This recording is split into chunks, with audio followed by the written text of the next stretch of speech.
Dans la dernière édition du magazine Gala, paru ce jeudi 6 avril, Frédéric Beigbeder est revenu sur l'affaire Pierre Palmade. Ancien accro à la cocaïne, l'écrivain refuse d'enfoncer l'humoriste. Le 10 février dernier, Pierre Palmade provoquait un grave accident de la route alors qu'il conduisait sous l'emprise de la cocaïne. Un fait divers sur lequel de nombreuses personnalités se sont exprimées. Si Julien Courbet, dont le père a été tué par un chauffard alcoolisé, a affirmé que le comportement de l'humoriste était inadmissible et impardonnable, d'autres comme Julien Lepé ont dénoncé le lynchage médiatique autour de cette affaire. Ancien accro à la cocaïne, Frédéric Beigbeder, lui, a récemment déclaré qu'il aurait pu se retrouver à la place de l'ancien acolyte de Muriel Robin.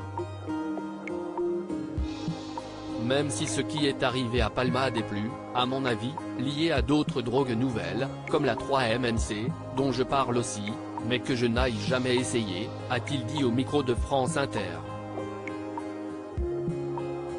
Il faut être humble avec les addictions alors qu'il assure la promotion de son dernier livre intitulé Confessions d'un hétérosexuel légèrement dépassé. Frédéric Beigbeder est revenu sur la situation de Pierre Palmade, qu'il considère comme son sosie, auprès du magazine Gala.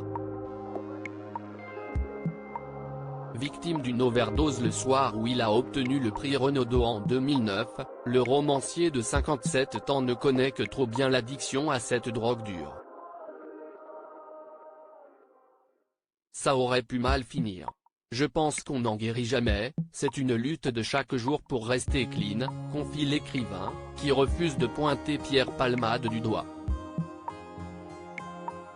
Il faut être humble avec les addictions. Dans cette affaire, mon côté catholique prend le dessus. Que celui qui n'a jamais péché lui jette la première pierre, disait Jésus. On ne s'échappe pas facilement de cette secte selon Frédéric Beigbeder, la cocaïne serait la drogue des timides, des gens anxieux et solitaires. Elle donne une illusion de force alors qu'elle rend mégalomane et insupportable. Mais on ne s'échappe pas facilement de cette secte, explique cet ancien cynique solitaire qui a désormais besoin de chaleur humaine. Une métamorphose qu'il doit à sa femme Lara Micheli, qu'il a épousée en 2014 et avec qui il est devenu l'heureux papa d'une fille et d'un garçon prénommés Ona et Léonard. Avec elle, j'ai une vie plus équilibrée et heureuse, elle me maintient les pieds sur terre. En se foutant de ma gueule. Aucun mariage ne peut durer sans humour.